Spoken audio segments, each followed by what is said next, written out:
नमस्कार, the surveillance with Shekhar Pandey संस्थान में मैं शेखर पांडे आप सभी भाई बहनों का रोज की तरह आज भी स्वागत करता हूं। उम्मीद के साथ अच्छे होंगे, पढ़ाई लिखाई भी अच्छे तरह की सबकी चल भी रही होगी। कल हम लोग बौद्ध ग्रंथों की बात शुरू किए हुए थे और आपको बहुत सारी बातें बताने का प्रयास किया था। उम्मीद करता हूं निश्चित रूप से बात समझ में आई होगी और याद भी हो गया होगा। आपको कल बौद्ध ग्रंथों के अंतर्गत बताने का प्रयास किया था कि ये जो आरंभिक बौद्ध ग्रंथ हैं, बिल्कुल ध्यान से शब्दों पे ध्यान रखिएगा। आरंभिक शुरुआती जो बौद्ध ग्रंथ हैं वो पाली भाषा में लिखे गए। इसका मतलब क्या है कि कुछ ना कुछ अन्य भाषा में भी लिखे गए, इसी वजह से कहा जा रहा है आरंभिक बौद्ध ग्रंथ पाली भाषा में। फिर से समझिएगा, कहा गया है कि आरंभिक बौद्ध ग्रंथ पाली भाषा में लिखे गए। इसका मतलब कि निश्चित रूप से किसी अन्य भाषा में भी बौद्ध ग्रंथ लिखे जा रहे हैं बाद में। आरंभिक बौद्ध ग्रंथ पाली भाषा में लिखे जा रहे हैं। कहां पे लिखे जा रहे हैं, आपको यह बताया कि मध्य गंगा घाटी क्षेत्र में लिखे जा रहे हैं। मध्य गंगा घाटी क्षेत्र कहने का मतलब क्या है, जो पूर्वी उत्तर प्रदेश है या फिर जो बिहार का क्षेत्र है, मध्य गंगा घाटी के क्षेत्र के नाम से जाना जाता है। आरंभिक बौद्ध साहित्यों में सबसे महत्वपूर्ण नाम आता है त्रिपिटक का। त्रि का मतलब तीन, पिटक का मतलब डलिया, ज्ञान की तीन टोकरियां। आपको यह बताया था कि इस त्रिपिटक शब्द का सबसे पहले प्रयोग रिज डेविस और बुलर के द्वारा कौन सी किताब में किया जा रहा है, बुद्धिस्ट इंडिया किताब में किया जा रहा है। क्यों भाई, बुद्धिस्ट इंडिया किससे संबंधित है, रिज डेविस बुलर से संबंधित है। महत्वपूर्ण तथ्य है। आपको यह बताया था कि ये जो त्रिपिटक है ना, इसमें पहला है सुत्त, दूसरा है विनय, तीसरा है अभिधम्म। बिल्कुल क्रम से, क्रोनोलॉजी में ही यह है। सुत्त पिटक के संदर्भ में बताया था कि सुत्त पिटक के संकलन का कार्य कौन कर रहा है, आनंद साहब कर रहे हैं। कब कर रहे हैं, प्रथम बौद्ध सम्मेलन के दौरान कर रहे हैं। इसमें क्या देखने को मिलता है, तो बुद्ध के उपदेश, प्रवचन और बौद्ध धर्म के धार्मिक सिद्धांत यहां पे देखने को मिलते हैं।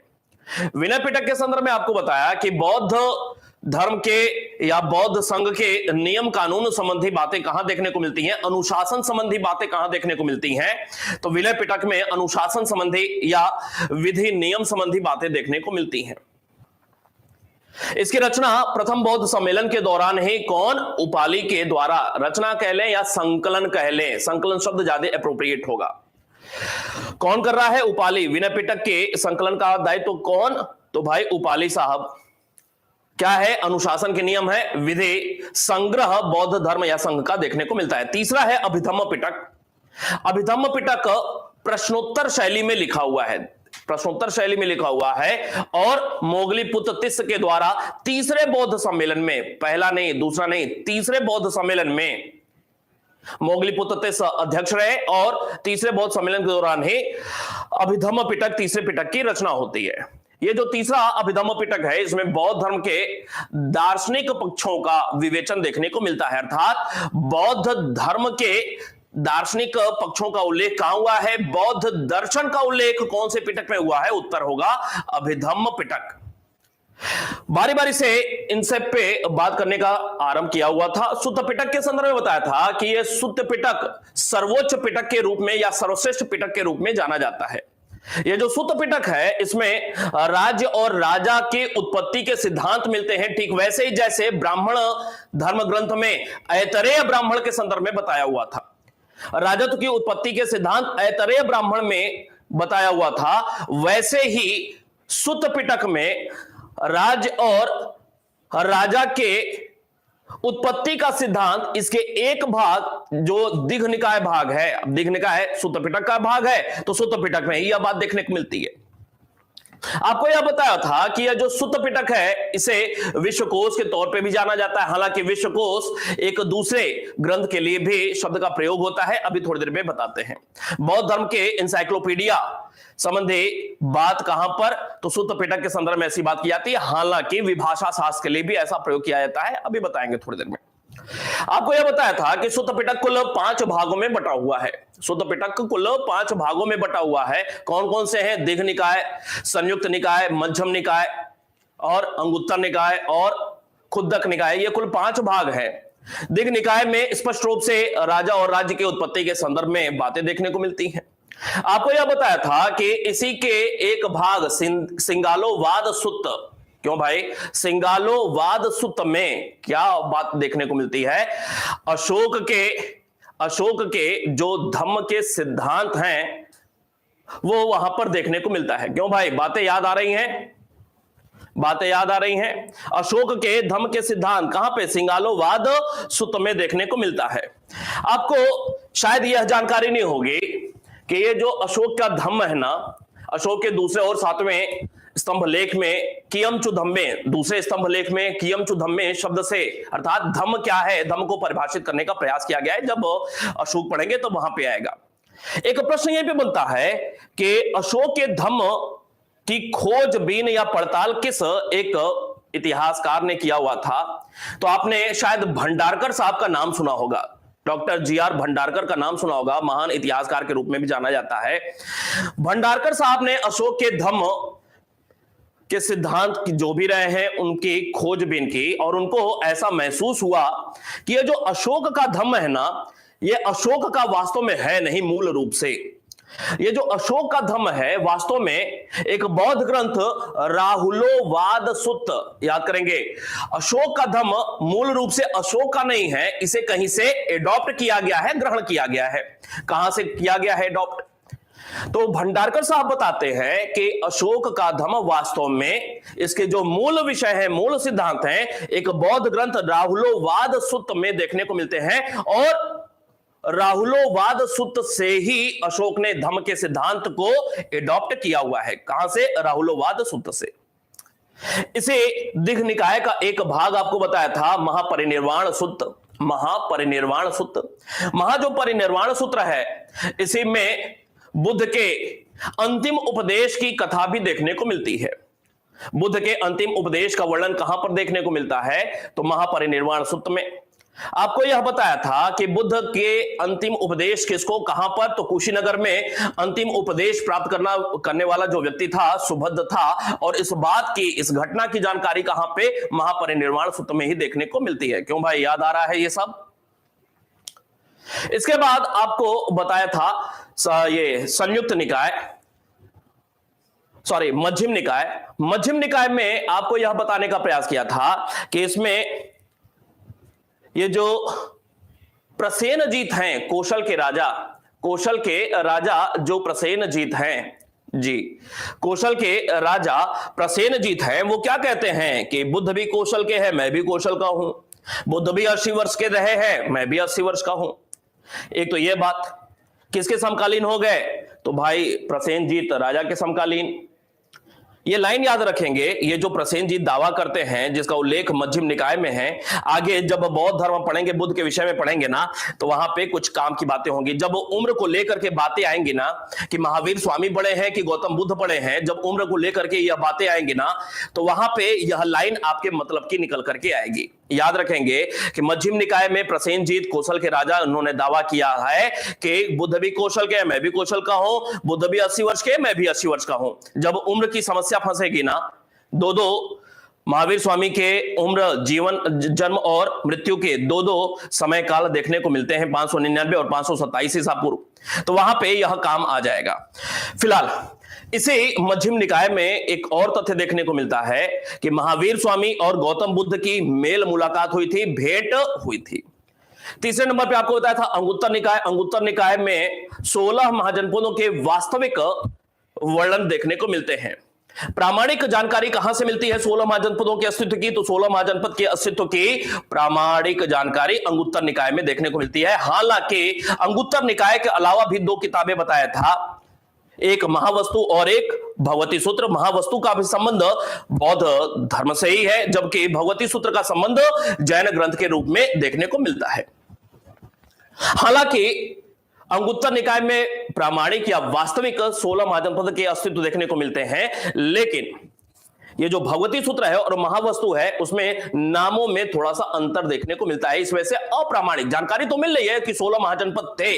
महाजनपद काल 6ठी सदी ईसा पूर्व में 16 महाजनपद तो थे, यह जानकारी मिल रही है, लेकिन अप्रामाणिक हो जाता है क्योंकि 2-3 नाम में अंतर हो जाता है। एक प्रश्न भी बनता है कि निम्नलिखित में से किससे 16 महाजनपद की जानकारी नहीं मिलती है? अंगुत्तर निकाय हो गया, महावस्तु हो गया, भगवती सूत्र, और इसके अलावा जो चौथा होगा वही गलत हो जाएगा। लेकिन प्रामाणिक जानकारी कहां से मिलती है? उत्तर होगा अंगुत्तर निकाय। क्लियर है भाई? ये जो पांचवा था खुद्दक निकाय के विषय में बताया था कि इसी का एक भाग जातक ग्रंथ के रूप में जाना जाता है। जातक बड़ा ही महत्वपूर्ण धर्म ग्रंथ माना जाता है। हालांकि सिर्फ धर्म संबंधी बातें नहीं देखने को मिलती हैं, बल्कि राजनीतिक और आर्थिक संबंधी बातें भी देखने को मिलती है जातक ग्रंथों में। ये जो जातक है वो जातक है क्या? बुद्ध के पूर्व जन्मों की 500 से अधिक या 550 से अधिक घटनाओं की या कहानियों की जानकारी मिलती है। ये जो जातक है उसमें 18 प्रकार के श्रेणियों का उल्लेख देखने को मिलता है। ये जो जातक है उसमें 18 प्रकार के श्रेणियों का उल्लेख देखने को मिलता है। यह जो जातक में कथाएं वर्णित हैं, सांची, भरहुत, अमरावती, अजंता, इन क्षेत्रों में या स्तूप हो या फिर गुफाएं हो, इन जातक ग्रंथों की कुछ कहानियों का चित्रांकन देखने को मिलता है। क्या? चित्रांकन देखने को मिलता है। कहां पे? तो भाई सांची स्तूप, भरहुत स्तूप, अमरावती स्तूप और इसके अलावा अजंता की जो गुफाएं हैं वहां पर इनके चित्रांकन देखने को मिलते हैं। जातक में कुल 18 श्रेणियों के उल्लेख देखने को मिलते हैं। इसके अलावा कहां कहां जातक ग्रंथ में जो कहानियां लिखी हुई हैं उनके चित्रांकन देखने को मिलते हैं वो भी बताया। एक तथ्य और बताया था कि जातक जो ग्रंथ है ना, बेसिकली मौर्योत्तर काल में इनकी रचना होती है, लेकिन हर्षवर्धन के समय काल में जातक ग्रंथों का पुनः लेखन हुआ था। हर्षवर्धन के समय काल में आपको यह बताया था कि थेर गाथा, विमानवत्थु, फिर बताया था धम्मपद, ये सब किससे संबंधित हैं? तो ये सारी की सारी चीजें खुद्दक निकाय से ही संबंधित है। नहीं, खुद्दक निकाय से ही संबंधित है। आपको बताया था कि ये थेर गाथा पुरुषों से संबंधित, थेरी गाथा महिलाओं से संबंधित। आपको यह भी बताया था ये जो धम्मपद है सबसे पवित्र पुस्तक के रूप में जाना जाता है, सबसे पवित्र बौद्ध ग्रंथ के रूप में जाना जाता है। बौद्ध ग्रंथ की गीता भी इसे कहा जाता है। ये जो विमानवत्थु है, विमानवत्थु शायद आपने नोट नहीं किया होगा, विमानवत्थु जो किताब है खुद्दक निकाय से ही संबंधित है। उस विमानवत्थु में स्वर्गिक सुख की बात की जा रही है। किस बौद्ध ग्रंथ में? ध्यान से समझेंगे, नोट कर लेंगे इस बात को कि विमानवत्थु जो बौद्ध ग्रंथ है उसमें स्वर्गिक सुख का उल्लेख देखने को मिलता है। स्वर्गिक सुख का उल्लेख, इस स्वर्गिक सुख का उल्लेख बौद्ध ग्रंथ में जरूर है, लेकिन वास्तव में बुद्ध के उपदेश में ऐसी बात नहीं हो रही है। लेकिन इसका सीधा सीधा उल्लेख कौन कर रहा है? कालांतर में अशोक जरूर कर रहा है। अशोक अपने धम्म में स्वर्गिक सुख का उल्लेख जरूर कर रहा है। और ये जो अशोक अपने धम्म में स्वर्गिक सुख का उल्लेख कर रहा है कि हम अच्छे अच्छे कार्य करेंगे, हम धम्म संबंधी अनुशासन में जीवन जीते हुए काम करेंगे तो निश्चित रूप से हमें स्वर्ग की प्राप्ति होगी और सुख ही सुख होगा, मोक्ष मिल जाएगा, निर्वाण की प्राप्ति हो जाएगी, सुख ही सुख मिलेगा। और इस स्वर्गिक सुख के संदर्भ में तमाम सारी झांकियां भी अशोक समय समय काल पे निकलवाया करता था। अशोक समय समय काल पे झांकियां भी निकलवाया करता था और स्वर्गिक सुख का जो ये उल्लेख है विमान वस्तु पुस्तक में, उस स्वर्गिक सुख को दर्शाने वाली झांकियां अशोक निकलवाया करता था। ये सारी बातें विमान वस्तु में देखने को मिलती हैं। क्लियर है भाई? चले, अगली बात आपको बताया था विनय पिटक को लेकर के। रिकॉल हो रहा है, ये 5 मिनट में जो टाइम देता हूं ना वो रिकॉल कराने के लिए ही टाइम देता हूं। उम्मीद करता हूं कि सुन करके सारी की सारी बातें, लगभग सारी बातें ही जुबान से दोबारा से रिकॉल हो जाएं, आपको आसान होता चला जाए। लोग परेशान रहते हैं कि इतना सारा कुछ कैसे याद होगा, लेकिन याद करने का कुछ तरीका होता है। चीजों को लिखिए और कई बार ठीक वैसे ही आप समझें कि हनुमान चालीसा लोगों को कैसे याद हो जाता है। भाई कभी सोचा है? आप में से लगभग सबको हनुमान चालीसा याद होगा। आप में से बहुतों को दुर्गा जी की, अबे नौ दुर्गा का समय काल था, दुर्गा जी की आरती याद होगी। कैसे याद हो गया भाई? कैसे याद हो गया? कभी ध्यान दिया इस पे, कैसे याद हो गया?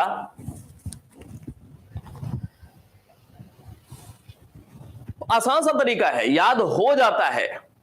मेरी बहन आर्या इलाहाबाद, मैं कमेंट देख रहा था, उन्होंने लिखा कि परीक्षाएं तो एलटी ग्रेड क्या बड़ी से बड़ी परीक्षाएं पास की जा सकती है, लेकिन याद नहीं हो रहा है। तो मेरी बहन इस बात को समझें कि अगर किसी चीज की पुनरावृत्ति बार बार हो, हमें अपना नाम क्यों याद रहता है, किसी दूसरे का नाम क्यों याद रहता है, कोई घटना क्यों याद रहती है, बारंबार बारंबार मेनी टाइम्स जब आप उसको रिकॉल करते हैं ना, आपके अभ्यास में जब आ जाता है तो चीजें आपके दिमाग में बैठ जाती हैं।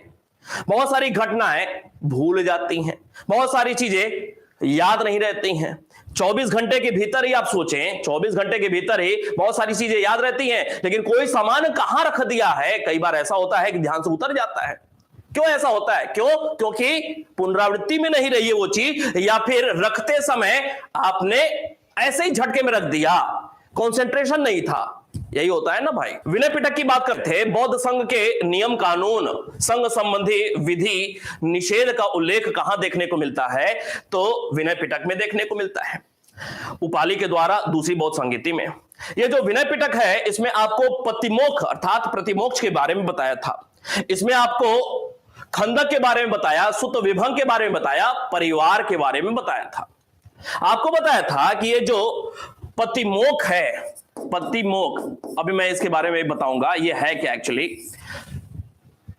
आपको सुत विभंग जो बताया, तो सुत विभंग में आपको बताया कि इसको दो भाग में बांटा जा सकता है, महाविभंग और भिक्षुणी विभंग। महाविभंग बौद्ध भिक्षुओं के लिए और भिक्षुणी विभंग के विधि निषेध, क्या क्या भिक्षुणियों को नहीं करना चाहिए, क्या क्या भिक्षुओं को नहीं करना चाहिए।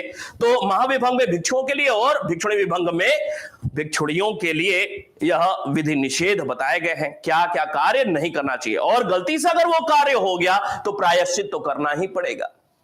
अगर कोई बात बताई गई विनय पिटक में कि भैया ये काम नहीं करना है, अगर बौद्ध धर्म में रहना है, बौद्ध संघ में रहना है, तो ये काम नहीं करना है, और अगर गलती से हो गया, गलती से ही होगा, अगर गलती से हो गया तो प्रायश्चित तो करना ही है। और जो प्रायश्चित करना है वही क्या कहलाता है?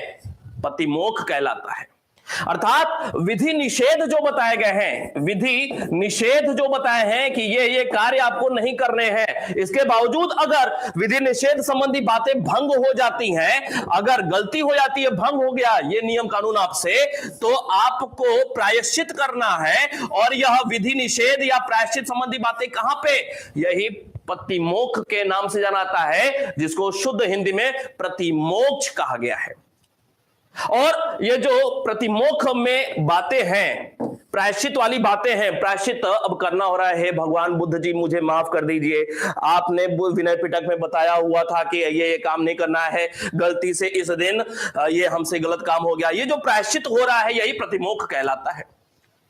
और यह महीने में 2 खास दिन होता था, माह में 2 खास दिन होता था, 2 विशेष दिन होता था, 2 विशेष दिन होता था जिस दिन यह प्रायश्चित किया जाता था, महीने में 2 बार। अर्थात यह कैसा होता था? यह पाक्षिक होता था, अर्थात 15 दिन में 1 बार। क्लियर भाई? यह पाक्षिक होता था। और जिस खास दिन, ये जो खास दिन है, ये जो खास दिन है, इस खास दिन, जिस खास दिन को, जिस विशेष दिन को यह किया जाता था, यही प्रक्रिया क्या कहलाती है? उपोषण कहलाती है। तो पतिमोक्ष और उपोषण क्या है, निश्चित रूप से आप समझ गए होंगे। क्यों भाई? आसान है। चले, इसके अलावा आपको बताया था सुत विभंग हो गया, सुत विभंग में 2 भाग में, एक महाविभंग और एक भिक्षुणी विभंग के बारे में। फिर इसके बाद आपको खंडक बताया हुआ था, किसका भाग है? तो भाई ये विनय पिटक का ही भाग है, इसके भी 2 भाग बताया हुआ था। गृहस्थों के संदर्भ में बातें देखने को मिलती हैं, विधि निषेध देखने को मिलता है। इसमें आपको बताया था महाबग और चूलबग, महाबग और चूलबग, चूलबग को कई बार चुल्लूबग भी लिखा जाता है। महाबग में गृहस्थ पुरुषों पुरुषों के संदर्भ में और गृहस्थ महिलाओं के संदर्भ में कहां पे चूलबग्ग में देखने को मिलती है बातें। इसके अलावा आपको बताया था ये जो चूलबग्ग है इसी में प्रथम बौद्ध सम्मेलन और द्वितीय बौद्ध सम्मेलन का उल्लेख देखने को मिलता है। नहीं, इसके साथ साथ ये जो चूलबग्ग है इसी में वैशाली में भिक्षुणी संघ की स्थापना हुई थी, इसके संदर्भ में भी बात। नहीं, भिक्षुणी संघ की स्थापना हुई थी वैशाली में, इसके संदर्भ में बात। इसी चूलबग्ग में और एक बात, स्त्री रोग और औषधियों के, स्त्री रोग और औषधियों के नहीं के संदर्भ में भी बात देखने को मिलती है। क्यों भाई, रिकॉल हो गया सारा का सारा कल वाला। आगे बढ़ जाए। गवर्नमेंट जॉब हासिल करना आसान होता है अगर लोग समझ जाएं कैसे, तो बहुत आसान हो जाएगा। थोड़ा थोड़ा रोज करते जाना है और आप देखेंगे कि कैसे रोज थोड़ा थोड़ा काम करते करते एक भव्य इमारत महल बन जाता है। तो वैसे ही हमें इमारत भी बनाना है, वो इमारत सुंदर दिखे, मतलब रिजल्ट ओरिएंटेड हो। इसके लिए हमें थोड़ा थोड़ा अपने आप को पॉलिश करते रहने की जरूरत है। ये जो अभिधम्म पिटक है, तो अभिधम्म पिटक को लेकर के पहली बात निकलती है कि भाई अभिधम्म पिटक ये तीसरा और अंतिम पिटक के तौर पे जाना जाता है।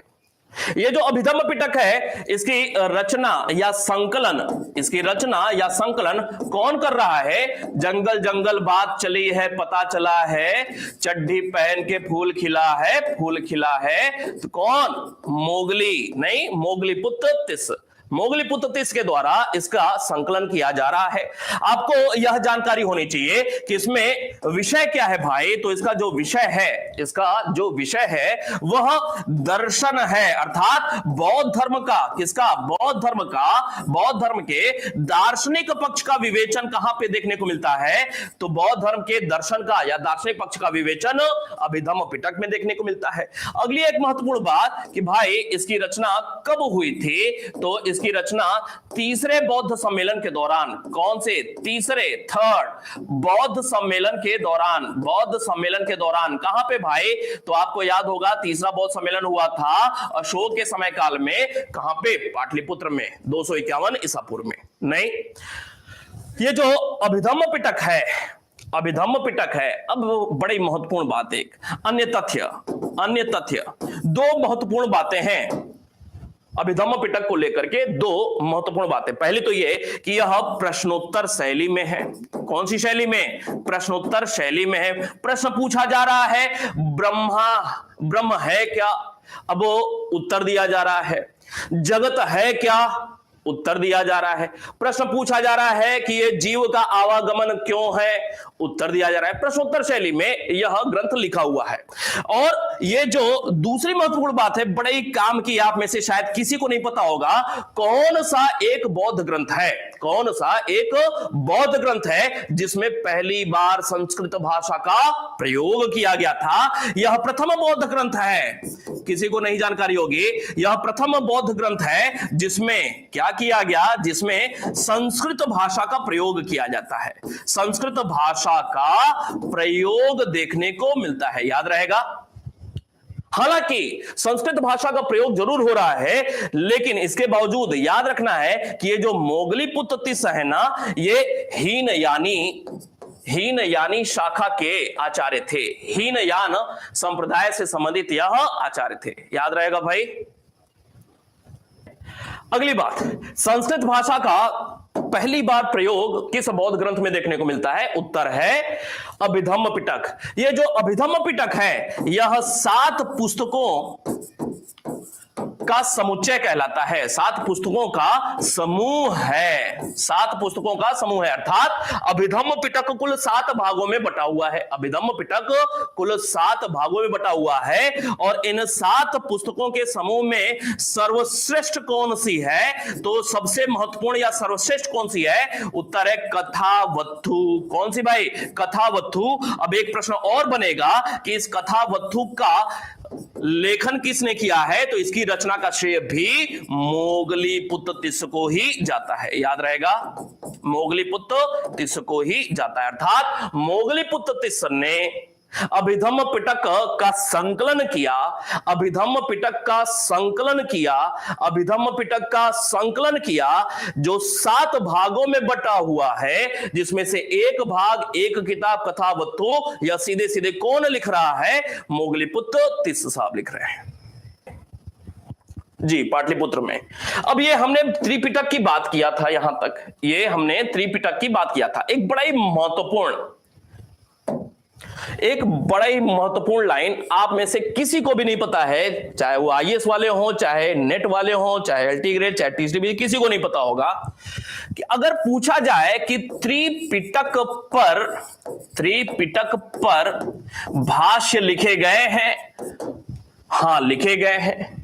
किस नाम से ये भाष्य जाने जाते हैं? बहुत सारे लोग अलग अलग संदर्भ में भाष्य लिख रहे हैं, कोई किसी पिटक पर, कोई किसी पिटक पर। ये जो भाष्य लिखे जा रहे हैं, सम्मिलित रूप से इन सारे भाष्यों को किस ग्रंथ के नाम से जाना जाता है? तो याद करेंगे, अट्ट साहित्य के नाम से जाना जाता है। किस नाम से? अट्ट साहित्य के नाम से जाना जाता है। याद रहेगा, ये जो त्रिपिटक पर भाष्य लिखे जा रहे हैं वो अट्ट साहित्य या अट्ट कथाओं के रूप में जाना जाता है। याद रहेगा, अट्ट साहित्य या अट्ट कथाओं के रूप में जाना जाता है। तो ये त्रिपिटक संबंधी बातें हमने देखी, अट्ट साहित्य तक बात हुई। आगे बात करेंगे, ये कुछ विद्वानों के विषय में बात करते हैं। अभी तक हमने देखा कि ये जो प्राचीनतम बौद्ध ग्रंथ है ना, बौद्ध ग्रंथ ये पाली भाषा में लिखे जा रहे हैं, नहीं पाली भाषा में। और अभी तक जितनी भी सारी चीजें हमने देखी ग्रंथ के रूप में, वो पाली भाषा वाला ही देखने को मिल रहा है। इसी कड़ी में एक और महत्वपूर्ण पुस्तक देखने को मिलती है। कौन सी है? मिलिंद पन्हो। क्यों भाई? मिलिंद पन्हो का नाम निश्चित रूप से आपको पता होगा। मिलिंद पन्हो किसके किसके बीच? तो भाई मिलिंद पन्हो को पहले तो समझ लें कि ये जो किताब है पाली भाषा में ही लिखी गई है। पाली भाषा में बौद्ध ग्रंथों को 2 भागों में बांट करके हम लोग पढ़ रहे हैं। बौद्ध ग्रंथों को 2 भागों में बांट करके पढ़ रहे हैं, पाली भाषा के ग्रंथ और संस्कृत भाषा के बौद्ध ग्रंथ। ठीक है, 2 भागों में बांट करके। मिलिंद पन्हो पाली भाषा में है, लेकिन समस्या यह है कि यह हीनयान से संबंधित नहीं है, बल्कि महायान ग्रंथ के तौर पे जाना जाता है। महायान ग्रंथ के तौर पे जाना जाता है। यह जो महायान और हीनयान का टेंशन है, इस बात को भी ऐसे समझ लें कि बौद्ध जो धर्म है या बौद्ध धर्म कह लें या ग्रंथ कह लें, इनको 2 भागों में बांट करके देखा समझा जाता है। एक हीनयान से संबंधित और एक महायान से संबंधित। हीनयान और महायान से संबंधित। हीनयान जो परंपरावादी बौद्ध है ना, परंपरावादी बौद्ध धर्म है, परंपरावादी, याद करना है, परंपरावादी बौद्ध धर्म, वही हीनयान शाखा के तौर पे जाना जाता है। और ये जो महायान है यह विकसित बौद्ध धर्म के तौर पे जाना जाता है। ठीक है, विकसित अर्थात नई नई बातों का समावेश किया जा रहा है, नई बातों का समावेश किया जा रहा है। रूढ़िवादी नहीं है, नई बातें समावेशित की जा रही हैं, इंक्लूसिव की जा रही है। ठीक है, जबकि परंपरावादी रूढ़िवादी बौद्ध धर्म के तौर पे जाना जाता है, रूढ़िवादी प्रकार का बौद्ध धर्म जाना जाता है। ये जो हीनयान है, हीनयान, बस इसको दिमाग में डाल ले, नोट करने की जरूरत नहीं है, दिमाग में डाल ले। हीनयान से संबंधित जो पुस्तकें हैं ना, वो सामान्यतः पाली भाषा में रचित हैं। किस भाषा में? पाली भाषा में रचित है। हालांकि कुछ एक अपवाद भी देखने को मिलते हैं, अपवाद भी 1-2 देखने को मिलेंगे।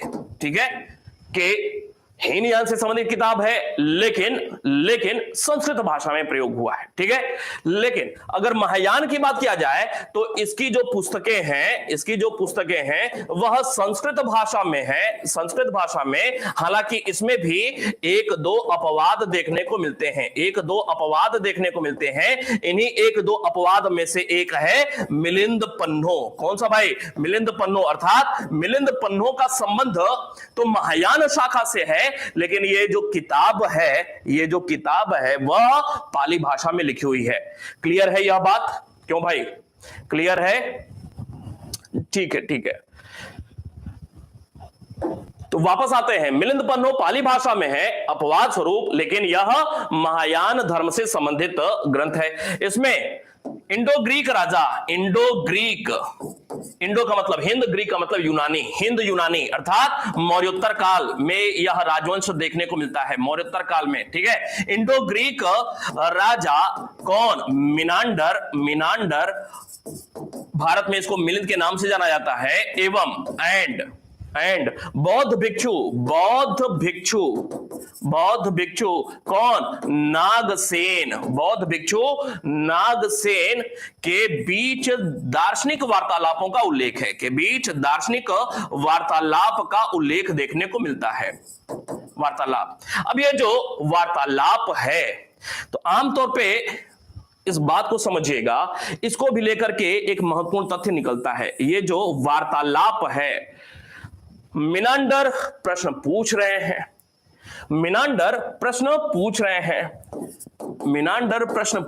हैं, और जो नागसेन है वो उत्तर दिए जा रहे हैं।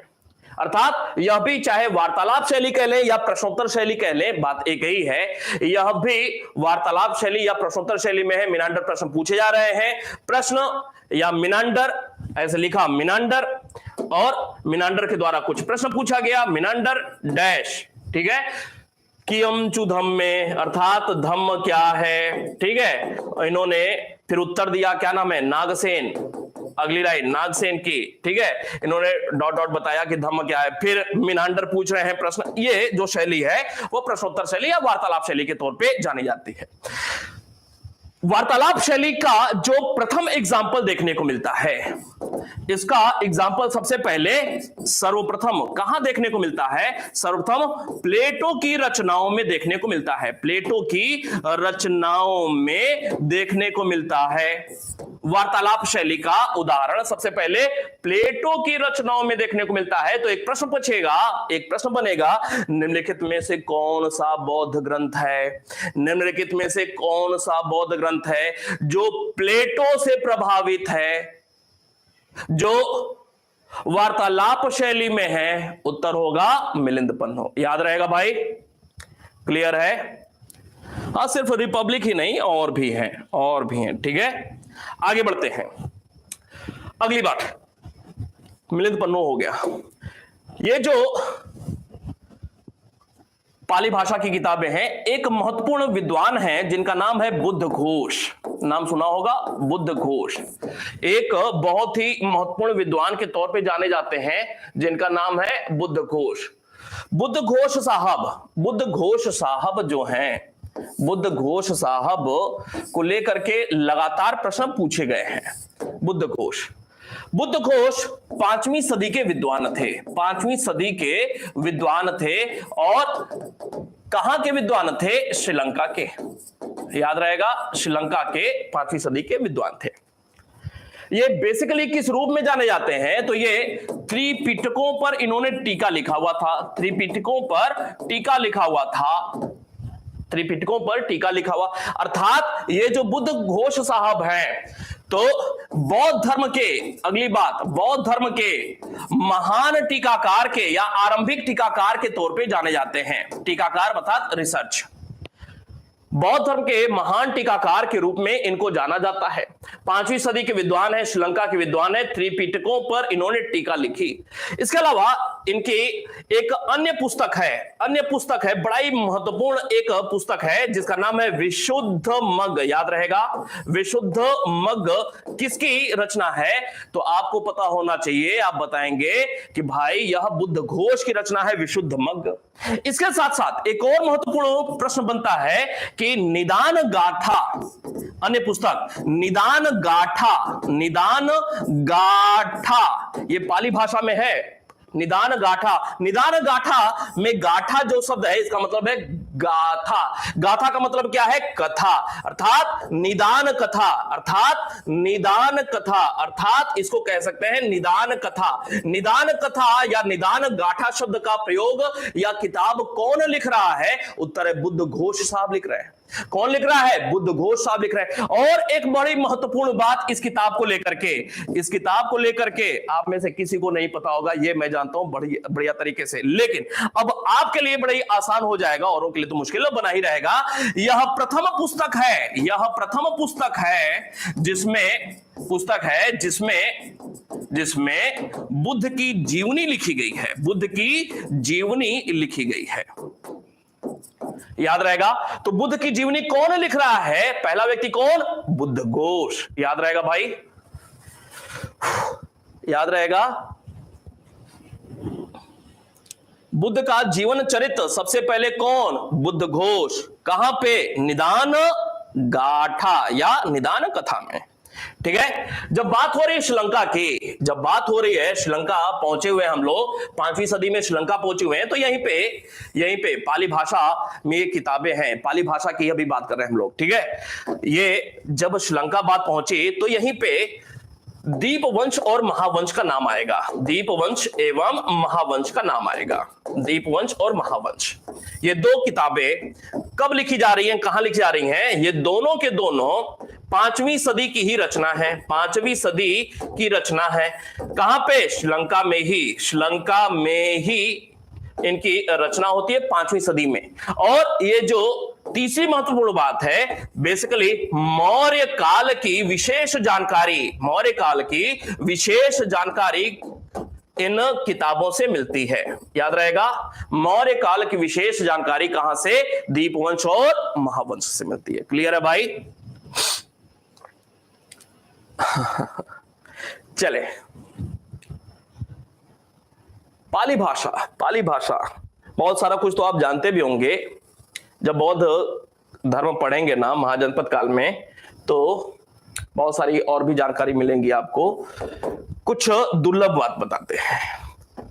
एक किताब है पाली भाषा में लिखी हुई, पाली भाषा में एक किताब है, पाली भाषा की पुस्तक है जिसका नाम है नेतिगंध, नेतिगंध, या इसी को कहा जाता है नेति प्रकरण, नेति प्रकरण।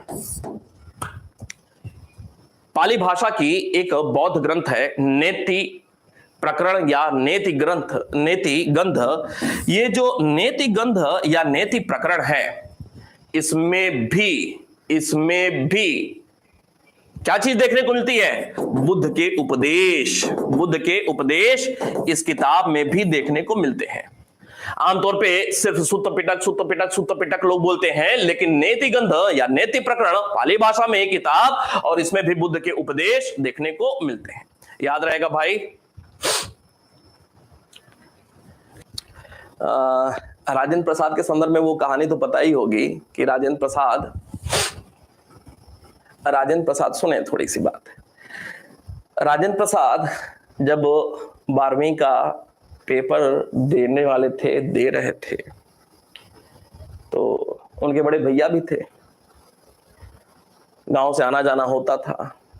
आपने यह भी सुना होगा कि बिहार में बाढ़ बहुत ज्यादा, तो बाढ़ के समय वो जून जुलाई का समय होता था पेपर वगैरह का, तो बाढ़ आ जाती थी, तो कई बार अपने पीठ पर ही बस्ता लाद करके नदी तैर करके जाते थे। अर्थात पढ़ने वाले मेधावी लोग थे, राष्ट्रपति बने, संविधान सभा के प्रथम स्थायी अध्यक्ष भी। तो एक बार क्या हुआ, पेपर दे करके आ रहे थे, बड़े भैया खेत में कुछ फसल की कटाई कर रहे थे। दूर से देखा राजेंद्र प्रसाद आ रहे हैं। कहो राजेंद्र, ऐसे ही कहो राजेंद्र, अब बिहार है, बिहारी लोकल लैंग्वेज, बिहारी मतलब भोजपुरी। कहो राजेंद्र, कहां से आवत हुआ? तो भैया परीक्षा दे के आवत है। तो अच्छा ये बताइए कि पास हो जाएंगे? हाँ भैया पास हो जाएंगे। मैं आपसे क्या अपेक्षा रखता हूं, और वहां तक पहुंचते हैं। और दूसरी बात भी, अच्छा ये बताओ कि 5 रिजल्ट आई तब का पास हो जी पा? समझ में आ रही है ना बात भाई? कुछ लोग पश्चिमी उत्तर प्रदेश के यार बाहर के होंगे, समझिएगा बात को। राजेंद्र प्रसाद ने कहा, हाँ भैया 5 भी आएगा तो भी मैं पास करूंगा। अच्छा बहुत बढ़िया भाई, शाबाश। अच्छा 3 ठियाई तब? हाँ भैया तब वो हो जाए। अच्छा 1 के ठियाई तब फिर क्या हुई? मैं कहा भैया वो हम ही होग, मतलब 1 भी आएगा तो वो मैं ही व्यक्ति होगा। तो पहली तो बात ये कि आपसे मेरी अपेक्षा क्या है कि आपको ऐसा स्टूडेंट बनना चाहिए, कोशिश ऐसा होना चाहिए, मेहनत इस कदर होनी चाहिए, एक बात। दूसरी बात, ये जो राजेंद्र प्रसाद साहब हैं, इनके जो कॉपी है ना, संभवतः अभी वर्तमान की स्थिति नहीं पता, वो लंदन म्यूजियम में रखी हुई है। उस पर लिखा हुआ है examinee is better than examiner, examinee is better than examiner, अर्थात जो पेपर देने वाला है वो परीक्षक की तुलना में ज्यादा योग्य है। जो पेपर देने वाला है वो परीक्षक की तुलना में, अर्थात टीचर की तुलना में ज्यादा योग्य है। ठीक, तो ये नीतिगंध नीति प्रकरण बुद्ध के उपदेश, ठीक है, यहां भी देखने को मिलते हैं। अब अगली बात करते हैं, ये जो खत्म करने का प्रयास करते हैं, ये बौद्ध ग्रंथ खत्म करने का प्रयास करते हैं। संस्कृत भाषा में बौद्ध ग्रंथ, अगली बात देखते हैं। संस्कृत भाषा में बौद्ध ग्रंथ, आपको थोड़ी देर पहले ही बताया कि बौद्ध ग्रंथ हीनयान महायान में 2 प्रकार से बंटवारा देखने को मिलता है। 2 प्रकार से बंटवारा देखने को मिलता है, बौद्ध ग्रंथों का 2 प्रकार से बंटवारा देखने को मिलता है। फिर से समझ ले, बौद्ध ग्रंथ है ना, 2 प्रकार से बंटवारा देखने को मिलता है। एक हीनयान से संबंधित पुस्तकें नहीं, और दूसरा महायान से संबंधित पुस्तकें। ठीक है, इसी में हीनयान से संबंधित पुस्तकें जो हैं तो वो पाली भाषा में कुछ अपवाद भी हैं, कुछ ऐसा ही यहाँ पे संस्कृत भाषा में कुछ अपवाद भी देखने को मिलते हैं। तो ये 2 प्रकार से विभाजन देखने को मिलता है। वापस आते हैं, संस्कृत भाषा में कुछ बौद्ध ग्रंथ लिखे गए हैं, कौन कौन से वो देखने को मिलते हैं। तो इसमें कुछ विद्वानों के नाम खास तौर पे देखने को मिलते हैं, जिन्होंने संस्कृत भाषा में बौद्ध ग्रंथों की रचना की। और ये जो संस्कृत भाषा में बौद्ध ग्रंथों की रचना हो रही है, इसको भी इस बात से समझ लें कि संस्कृत भाषा में जो बौद्ध ग्रंथों की रचना हो रही है वह सामान्य तौर पे जो चौथा बौद्ध सम्मेलन है, कश्मीर कुंडल वन, जो चौथा बौद्ध सम्मेलन है, उस चौथे बौद्ध सम्मेलन से ही संस्कृत भाषा में भी बौद्ध ग्रंथों की रचना का एक बढ़िया आरंभ होता है। और बहुत सारी पुस्तकें फिर बौद्ध ग्रंथ संस्कृत भाषा में रची जानी शुरू हुई।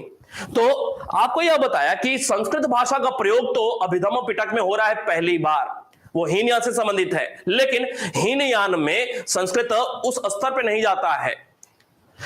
चौथे बौद्ध सम्मेलन, मौर्योत्तर काल, कनिष्क का समय काल, कश्मीर के कुंडल वन, लगभग 100 ईस्वी, मौर्योत्तर काल के चौथे बौद्ध सम्मेलन से संस्कृत भाषा में बौद्ध ग्रंथों की शुरुआत होती है।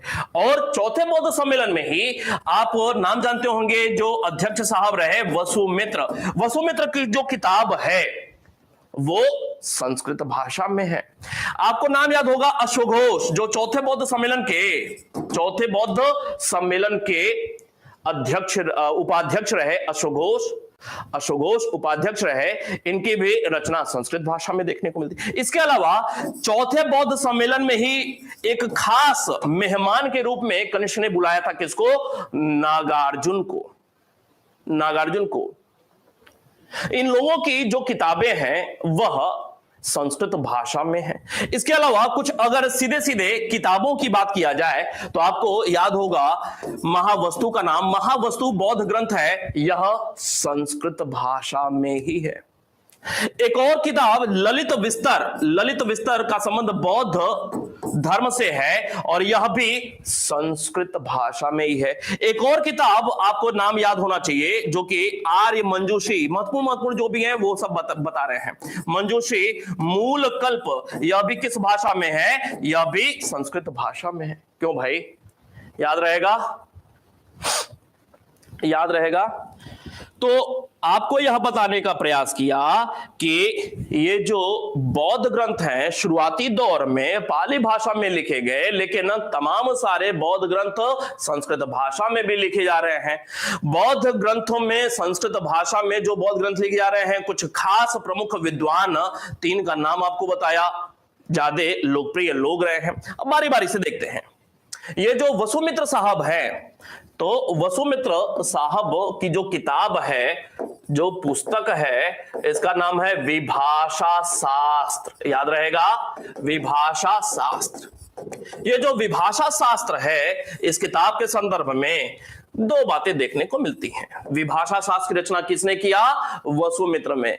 विभाषा शास्त्र की रचना किसने किया? वसुमित्र ने। जुबान से बोलते रहे। इसे बौद्ध धर्म का विश्वकोश कहा जाता है। बौद्ध धर्म का विश्वकोश कहा जाता है। आपको सुत्त पिटक में भी बताया, बौद्ध धर्म का विश्वकोश या एनसाइक्लोपीडिया। अब ध्यान से समझे, ये जो परीक्षा में अगर प्रश्न आया कि बौद्ध धर्म का विश्वकोश किसे कहा जाता है, ध्यान से सुनिएगा।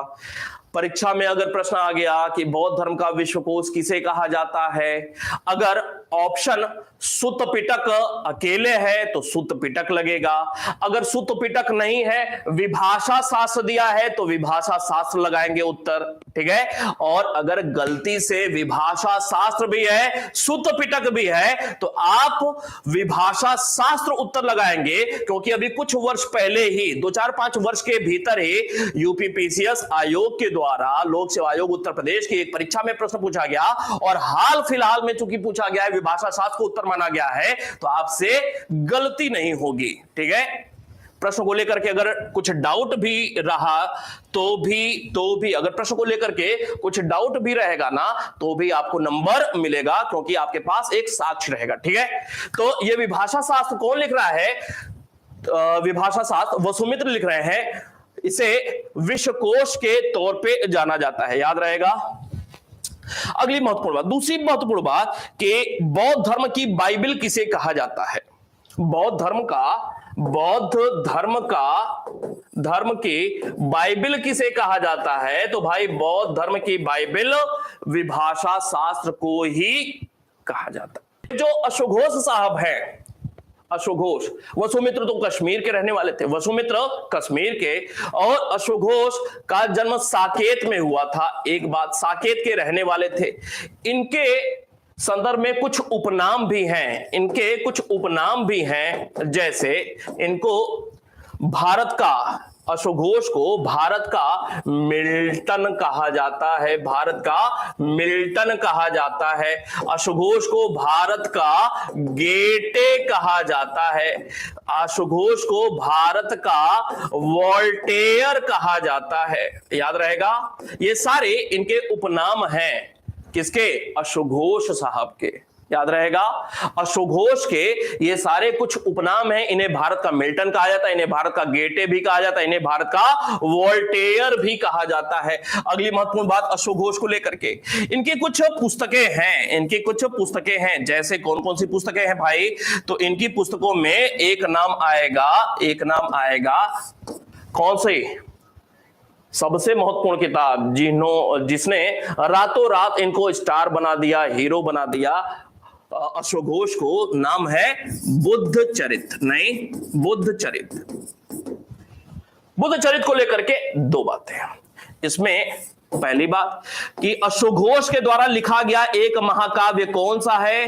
तो अश्वघोष के द्वारा लिखा गया एक महाकाव्य बुद्ध चरित्र है, याद रहेगा, महाकाव्य है अश्वघोष की। दूसरी महत्वपूर्ण बात कि किसने आपको बताया था कि जो बुद्ध घोष साहब थे, बुद्ध घोष, उन्होंने भी जीवनी लिखी थी। निदान कथा में जीवन चरित्र लिखा हुआ है बुद्ध का।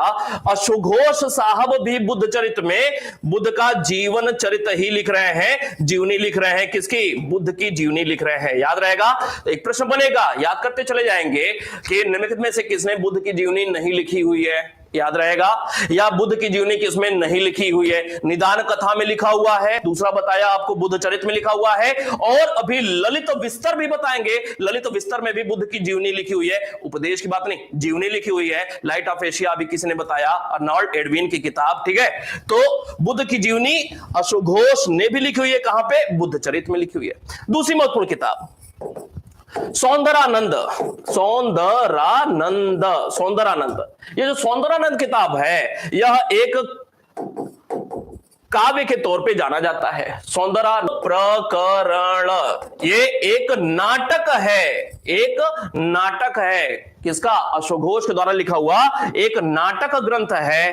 अब इसमें एक महत्वपूर्ण बात कि इसमें उल्लेख किसका देखने को मिलता है? इसमें उल्लेख सारिपुत्र, सारिपुत्र और मोगदल्यान का, मोगदल्यान का, दल्यान के द्वारा धर्म परिवर्तन का उल्लेख देखने को मिलता है। धर्म परिवर्तन का उल्लेख देखने को मिलता है किसमें? सारिपुत्र प्रकरण, जो कि अशोक घोष के द्वारा लिखी गई एक नाटक ग्रंथ है।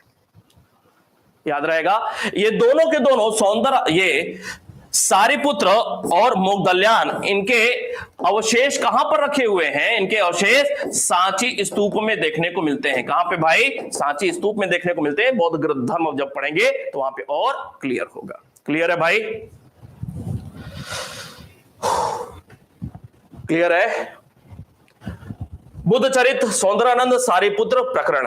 एक और किताब व्रज सूची या वज्र सूची, किसके द्वारा? अशोक घोष की ही किताब है, वज्र सूची या व्रज सूची।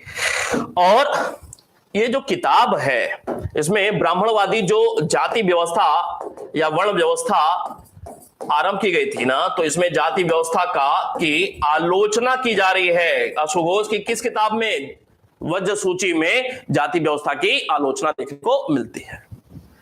याद रहेगा, कितनी सारी जानकारी आपको उपलब्ध कराते चले जा रहे हैं। चलें, इतना तैयार करें, ठीक है। ललित विस्तर बोल दिया था, उसको भी देख ही लेते हैं। ललित विस्तर कहां गए भाई? ललित विस्तर, ये जो ललित विस्तर है, ये ललित विस्तर, ललित विस्तर में भी बुद्ध की जीवनी लिखी हुई है, जीवन चरित्र लिखा हुआ है। और ये जो ललित विस्तर है, इस ललित विस्तर, इसी को आधार बनाकर, इसी पुस्तक को आधार बनाकर क्या किया गया था? अर्नोल्ड एडविन ने द लाइट ऑफ एशिया पुस्तक लिखी थी, ठीक है। Light of Asia.